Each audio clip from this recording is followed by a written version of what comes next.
Salut tout le monde! Et oui, c'est encore moi.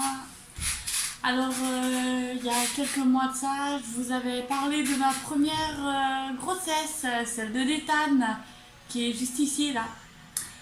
Et aujourd'hui, je me disais que c'était bien de parler de la grossesse de mon deuxième, de Nathanaël. Alors, c'est parti!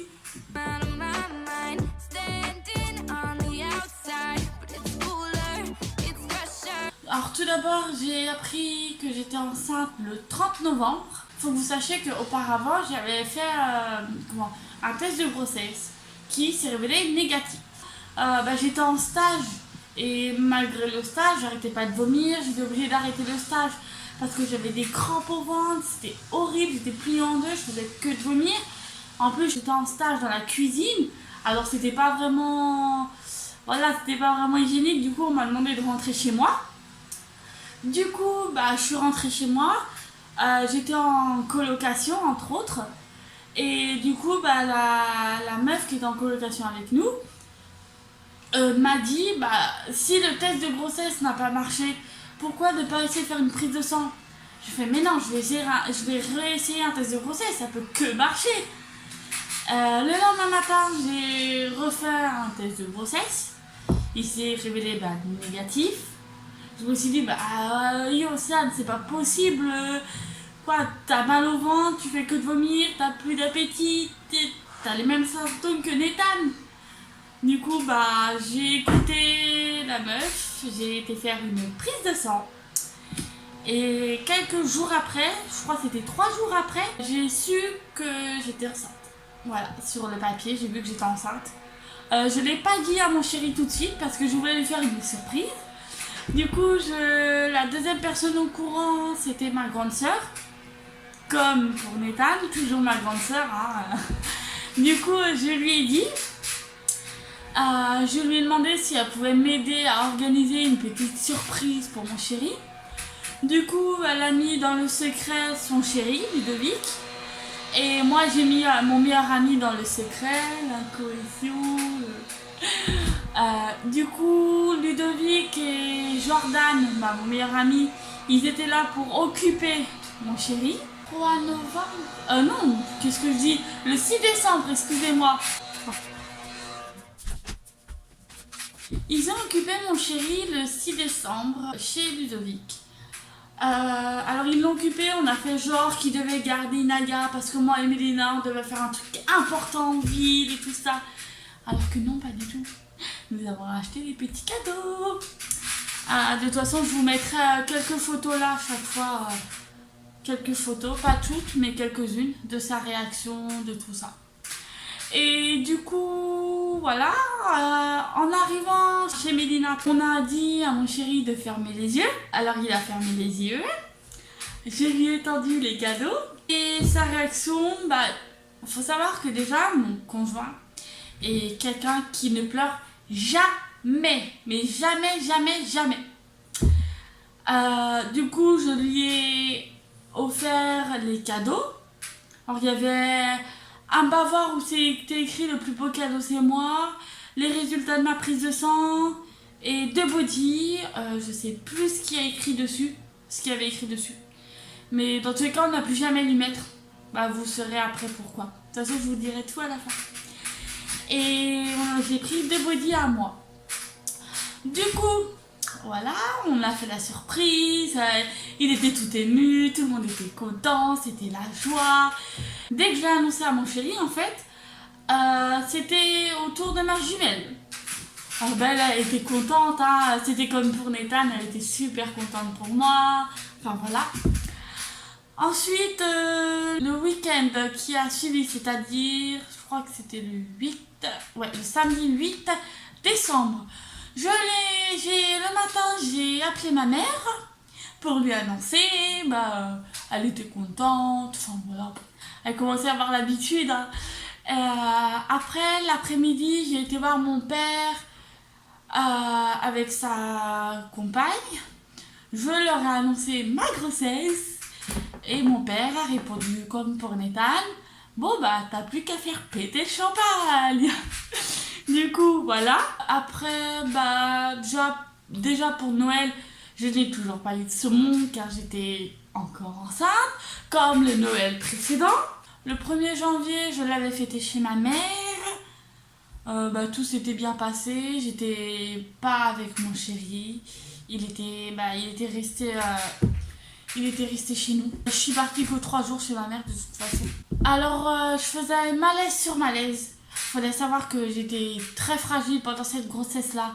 J'ai été très très souvent à l'hôpital, très souvent hospitalisée.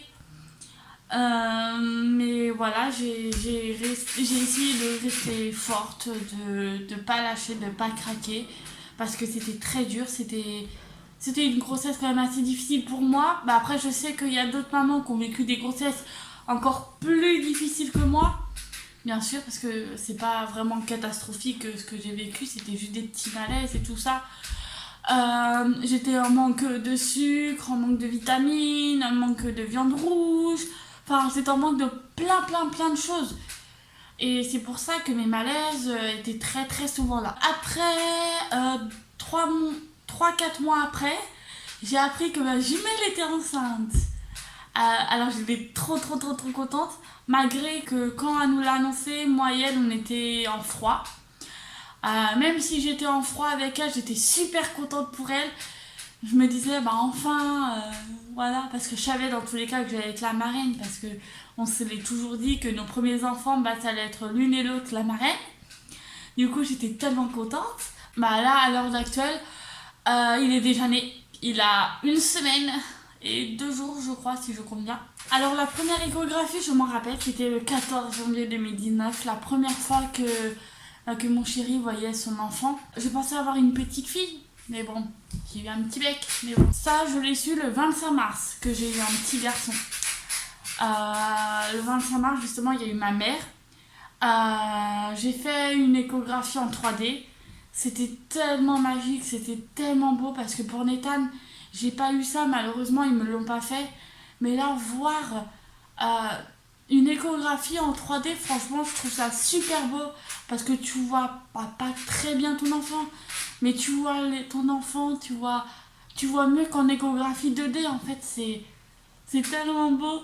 Et en fait, quand mon chéri, en fait, il est parti chercher ma mère, moi j'étais déjà dans la salle d'échographie, et en fait la dame a continué les examens, et en fait j'ai vu que il avait un petit zizi pendant qu'elle faisait les examens.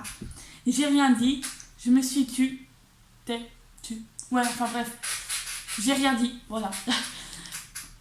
Et du coup, ma mère et mon chéri, ils arrivent. La sage-femme leur demande s'ils veulent connaître le sexe. Si on veut connaître le sexe, on lui dit que oui, oui, on veut le savoir, oui, on peut pas attendre, non, c'est pas possible. Et du coup, je regarde mon chéri, parce que je sais très bien que c'est un petit garçon et que c'est ce qu'il voulait. Je suis comme ça, je lui tiens la main. Je suis comme ça, en fait, je lui tiens la main. Puis lui, il me serre la main, Et elle nous montre le garçon, et ma mère, elle fait oh, c'est un petit mec. Et mon chéri me regarde, il pleurait pas. Il avait les yeux qui brillaient, mais il ne pleurait pas. Du coup, c'est bon, il a toujours pas pleuré, c'est pas grave. Peut-être à l'accouchement, il pleurera, on sait jamais. Et du coup, voilà, c'était un petit garçon. Après, pour le prénom, ça s'est fait naturellement. Je voulais Nathaniel, sauf que mon chéri aimait pas. Il m'a proposé Nathanaël et j'ai tout de suite aimé. Du coup, on a choisi Nathanaël. Sur la fin de ma grossesse, j'avais beaucoup de contractions. Des fausses contractions, mais j'en avais beaucoup. Après, pour gérer Nathan, ça a été quand même assez simple. Après, sur la fin de ma grossesse, le père de Nathan a voulu garder Nathan plus pour m'aider, parce que la grossesse, vu que j'allais très souvent à l'hôpital, la grossesse était très compliquée. Le vendredi 19 juillet, j'ai voulu garder Nathan 1 semaine. Alors j'ai réussi à le garder 1 semaine, c'était nickel, tout s'était très bien passé toute la semaine. Du coup, on a fait toute la semaine, c'est-à-dire on a redonné Nathan à son papa le 26 juillet à 16h. Puis je rentre. Ma soeur jumelle a dormi chez moi ce jour-là, comme par hasard. Et elle a dormi chez moi ce jour-là. Et à 19h, je fais à manger, normal, voilà. Puis ça passe pas. Je commençais à avoir des toutes petites douleurs en bas du ventre, mais c'était largement gérable. Du coup, je fais bon, je vais essayer de me calmer, je vais prendre un bain. J'ai pris un bain, ça allait beaucoup mieux. Du coup, j'ai décidé de manger. Après, j'ai continué à regarder un petit peu la télé, sauf que je commençais vraiment beaucoup à avoir mal en bas du ventre, beaucoup. J'avais la flemme de reprendre un deuxième bain parce que c'était chiant. J'en avais marre, j'avais mal. Du coup, je suis allée m'allonger dans la chambre. Mon chéri est venu me rejoindre parce que j'en avais trop marre, j'avais trop mal. Mais c'était largement gérable comparé à Nathan. J'avais largement moins mal. Si je devais comparer Nathan et Nathanaël, la grossesse d'un côté Nathan, car j'avais jamais mal. Mais de l'autre côté Nathanaël, parce que Nathan, je ne l'ai jamais senti. Mais voilà, Nathan, pendant les contractions, j'ai eu beaucoup plus mal, Nathan, que Nathanaël. Nathanaël, j'avais mal, mais j'avais du mal à savoir si c'était des fausses contractions ou si c'était des vraies. Enfin voilà, j'ai commencé à avoir des contractions vers 21h55, pardon, à peu près. J'ai attendu voir si elle continuait. À 22h10, c'était trop, j'en avais encore, j'en pouvais plus. Du coup, j'ai décidé d'appeler les pompiers.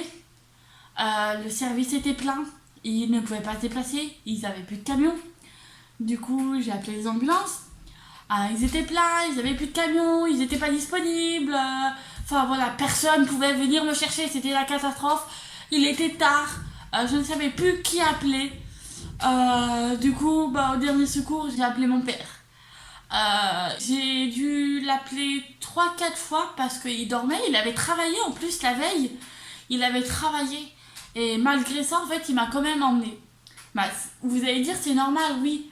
Mais quand tu travailles, il a quitté à 21h. Le temps qu'il rentre, il était 21h30. Et moi, je l'ai appelé à 22h10.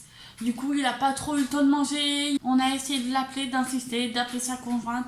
On les a appelés 3-4 fois à peu près. Après, ils ont répondu. Il est venu en 2 spi. Il est venu vite. La valise était déjà prête. Il manquait plus qu'à mettre ma carte vitale, ma carte d'identité, mon chargeur. Ma jumelle s'en est chargée, l'a mise. Et puis mon père, il m'a appelé, il m'a dit ouais c'est bon, je suis en bas, tu peux descendre. Du coup je descends, on appuie sur l'ascenseur. En panne. J'ai fait putain, 5 étages à descendre alors que j'ai des putains de contractions. J'en avais marre, j'étais énervée, j'étais fatiguée. Ça faisait 3 jours que j'avais pratiquement pas dormi parce qu'il n'arrêtait pas de bouger. Mais voilà, je me disais enfin il va être là, je vais l'avoir dans mes bras, je vais pouvoir le serrer contre moi. Enfin, ça va pas me faire mal, il va sortir vite comme Nathan. Mais en fait non. C'était un travail très long pour moi. Après je sais que les autres ça a duré pire, hein. Ma mère pour accoucher de moi et ma jumelle elle a mis 42 heures. Hein. Mais voilà, ça a été quand même assez long. Du coup je suis arrivée à l'hôpital, la sage-femme m'a examinée. Elle m'a dit que j'étais ouverte qu'à 3 doigts. Que j'avais le col long, mais que vu que j'avais là les contractions, beaucoup de contractions, elle m'a conseillé de marcher. Du coup, j'ai marché. Je me rappelle, j'ai marché beaucoup. J'étais fatiguée, j'en avais marre, j'avais quand même mal, mais je continuais à marcher parce qu'il fallait que le travail se lance. Puis à 23h05, elle me dit bon, vous êtes ouverte toujours à 3 doigts. Le col commence à se rétrécir. On va en salle d'accouchement. J'étais comme ça, je fais ok, oui, on y va. J'étais stressée. Mon chéri était super stressé. Mais ça, il a super bien géré. J'avais des contractions, tout le temps des contractions, mais mon col, il ne bougeait pas. Il était toujours à trois doigts. Puis après, quoi, 30 minutes après, elle est revenue, elle m'a examinée. J'étais ouvert à 5 doigts. Enfin, elle m'a dit, bah c'est toujours pas. Je lui ai demandé, est-ce que j'aurais la péridurale? Elle m'a fait, oui, dès que l'anesthésiste, je crois que c'est ça, je sais plus comment ça s'appelle, mais dès qu'en fait le monsieur il est libre, il vient, on l'attend. Faut savoir que la sage-femme que j'ai eue pour mon accouchement n'était pas du tout douce. Elle était très brutale. Elle était pas rassurante du tout. Puis à 12h30, elle vient me réexaminer.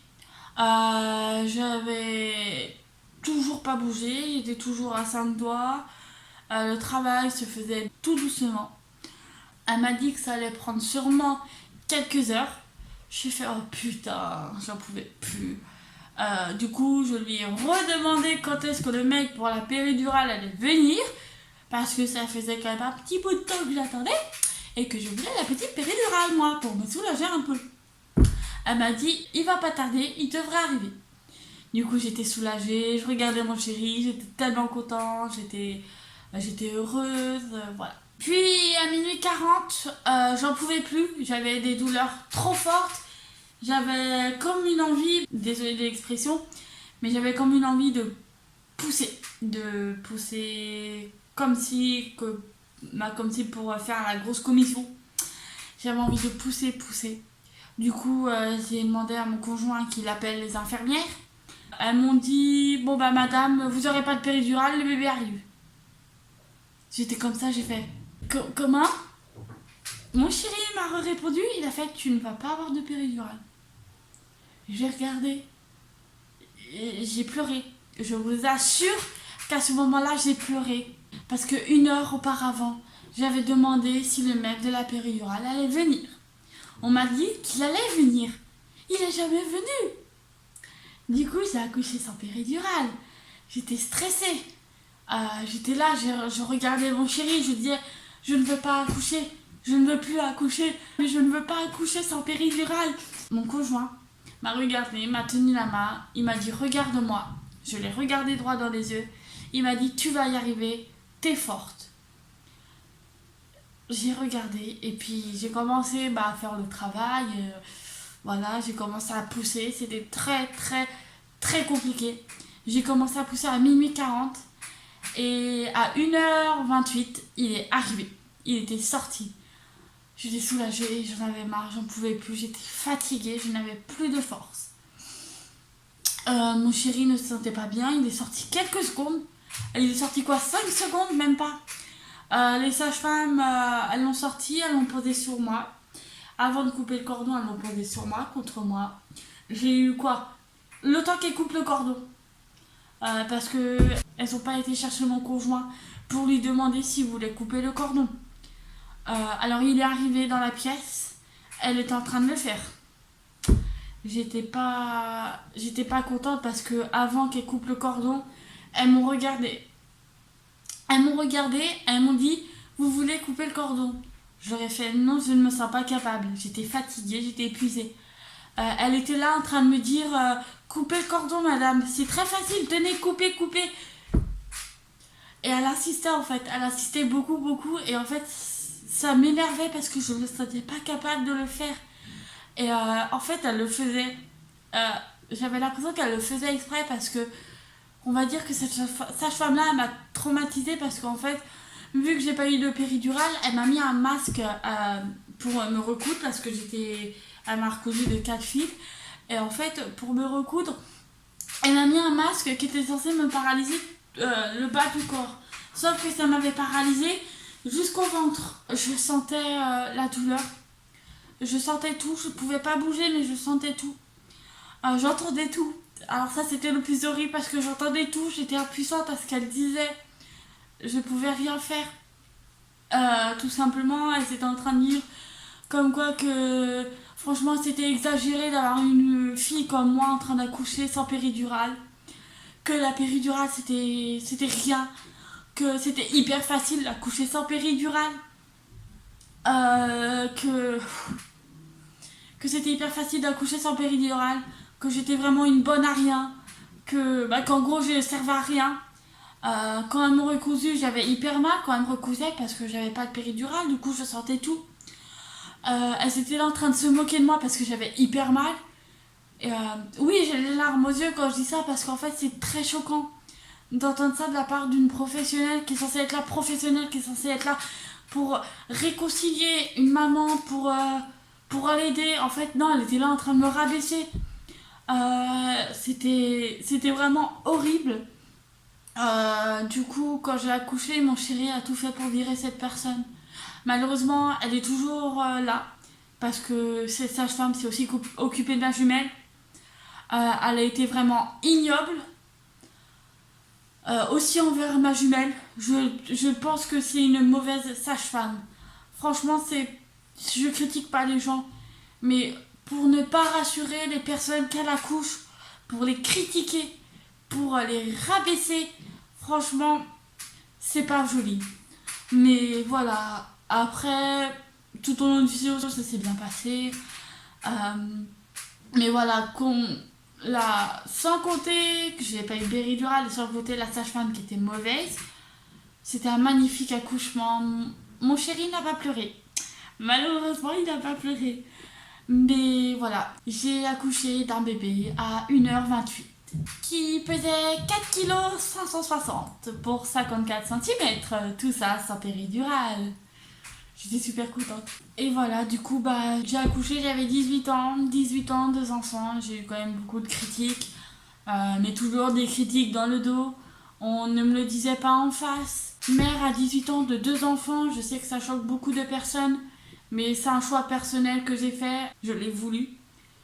Du coup, qu'on me critique, je m'en fiche complètement. N'oubliez jamais, dans tous les cas, tout ce que vous faites, vous serez toujours critiqué. Que vous soyez mère à 40 ans ou mère à 15 ans, vous serez toujours critiqué. Enfin voilà, ne vous arrêtez pas de vivre pour des gens qui vous critiquent. Franchement, c'est... Voilà, je sais que tout le monde le répète, mais franchement, c'est vraiment important ce sujet-là. Même si pour vous, c'est bien, vous serez toujours critiqué. Voilà, du coup, c'était la vidéo où je vous raconte la naissance de Nathanaël de A à Z. Avec des petits... Pour cet accouchement, j'ai toujours pas pleuré. Oui, toujours pas. J'ai failli parce que c'était très dur. C'était très très dur. J'ai failli, vraiment, j'étais vraiment à 2 doigts. Mais je n'ai pas pleuré.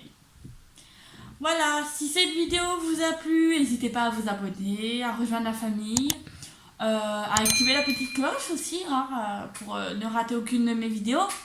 Et mettez un petit pouce bleu, ça fait toujours plaisir. Et vous pouvez me poser dans les commentaires plein de questions que je répondrai en vidéo. Ou sur Instagram, je suis beaucoup active sur Instagram, très très beaucoup. Et voilà, du coup, bonne journée à vous. Bisous!